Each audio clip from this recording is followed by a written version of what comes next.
Assalamualaikum warahmatullahi wabarakatuh. Selamat pagi anak solih-solihah. Bagaimana kabar kalian hari ini? Semoga selalu sehat dan dalam lindungan Allah Subhanahu wa Ta'ala. Hari ini Ustadzah akan menjelaskan materi sejarah kebudayaan Islam. Masyarakat Arab itu terdiri dari tiga bagian bangsa yang besar, yaitu Al-Arab Al-Baidah. Mereka adalah bangsa Arab yang sudah tidak dikenal lagi karena sudah punah. Nah, bangsa Arab Al-Baidah terkenal dengan sejarah bangsa Arab adalah kaum Ad dan kaum Samud. Yang kedua adalah Al-Arab Al-Aribah, yaitu mereka adalah bangsa Arab yang berasal dari keturunan Yarib bin Syakib dan disebut juga bangsa Arab Khatan dan berdomisili di Yaman. Yang ketiga adalah Al-Arab Al-Musta'arabah. Mereka adalah bangsa Arab dari keturunan Nabi Ismail.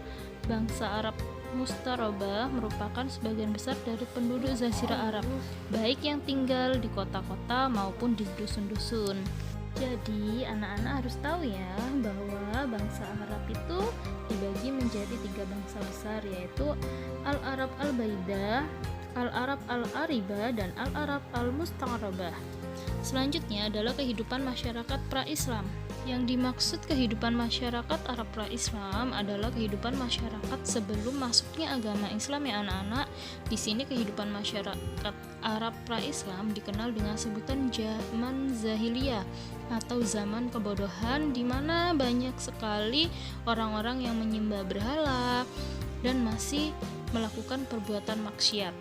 Pemerintahan Makkah pra-Islam tidak teratur karena pemerintahan dilakukan secara adat dan jabatan pemimpin dipegang oleh suku yang besar dan kuat. Selain itu, sering terjadi perang antar suku. Yang pertama adalah Perang Al-Basus yang terjadi selama kurang lebih 40 tahun dan Perang Fijar yang terjadi pada usia Nabi Muhammad SAW 14 tahun. Selanjutnya, keadaan sosial budaya masyarakat pra-Islam tidak memiliki pemerintahan yang teratur. Masyarakat Arab pra-Islam pada umumnya masih buta huruf. Walaupun demikian, mereka telah memiliki cara-cara bermasyarakat, yaitu berdasarkan kebiasaan-kebiasaan nenek moyang. Apa saja kebiasaan itu? Seperti hidup bebas dan berpindah-pindah. Selain itu, kebiasaan lain pada masyarakat Arab pra-Islam adalah perbudakan. Nah, perbudakan ini biasanya dilakukan secara tidak manusiawi ya anak-anak. Selain itu, masyarakat pra-Islam juga hidup bersuku-suku atau disebut kabilah. Mereka tidak mengenal rasa persatuan bangsa. Di sini ada kota-kota penting di Jazirah Arab yang menjadi tempat persebaran Islam, yaitu Mekah, Madinah, dan Taif. Kota Mekah adalah tempat di mana lahirnya Nabi Muhammad SAW. Di kota Mekah terdapat Gua Hiro, tempat Nabi Muhammad menerima wahyu yang pertama melalui malaikat Jibril. Wahyu yang pertama diterima adalah surat Al-Alaq ayat 1-5. Selanjutnya Gua Sur Jabal Nur berada di sebelah selatan Masjidil Haram. Di tempat ini Nabi Muhammad SAW dan Abu Bakar As-Siddiq bersembunyi dari kejaran kaum-kaum kafir Quraisy ketika hijrah ke Madinah. Selanjutnya, Jabal Rahmah berada di Padang Arafah. Di tempat ini Allah Subhanahu wa Ta'ala mempertemukan Nabi Adam dan Siti Hawa setelah berpisah ratusan tahun lamanya setelah diturunkan dari surga. Di Mekah juga terdapat bangunan suci, yaitu Ka'bah yang berada di Masjidil Haram. Semoga Allah mampukan kita semua untuk pergi ke tanah suci ya anak-anak, amin ya robbal alamin. Selanjutnya adalah kota Madinah, di mana kota Madinah ini terdapat Masjid Nabawi, tempat makam Nabi Muhammad SAW.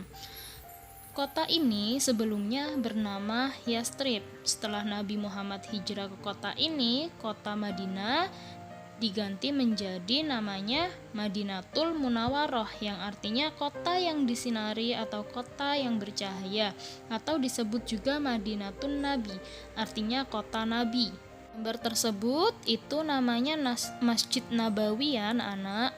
Selanjutnya Jabal Uhud, tempat terjadinya peperangan besar Muslim, dan di kota Madinah juga terdapat Masjid Quba yang merupakan masjid yang pertama kali didirikan oleh Rasulullah SAW setelah hijrah ke Madinah. Kemudian ada makam Baqi. Tempat ini merupakan tempat pemakaman kurang lebih 1000 sahabat Rasulullah, diantaranya adalah Utsman bin Affan. Kota selanjutnya adalah kota Thaif, dan sekitarnya merupakan daerah yang sangat subur. Kota ini memiliki nilai sejarah yang penting dalam dakwah Islam. Ketika Rasulullah berdakwah ke Thaif, diusir dan dilempari batu oleh kabilah Bani Saqif. Tapi Nabi Muhammad tetap sabar dan tawakal. Walaupun sangat sedih pada waktu itu, tapi Nabi Muhammad tetap sabar dan tawakal ya anak-anak. Kita harus mencontoh sifat Nabi Muhammad. Oke anak-anak, sekian materi dari Ustadzah. Semoga apa yang Ustadzah sampaikan bermanfaat untuk anak-anak. Kurang lebihnya Ustadzah mohon maaf. Wassalamualaikum warahmatullahi wabarakatuh.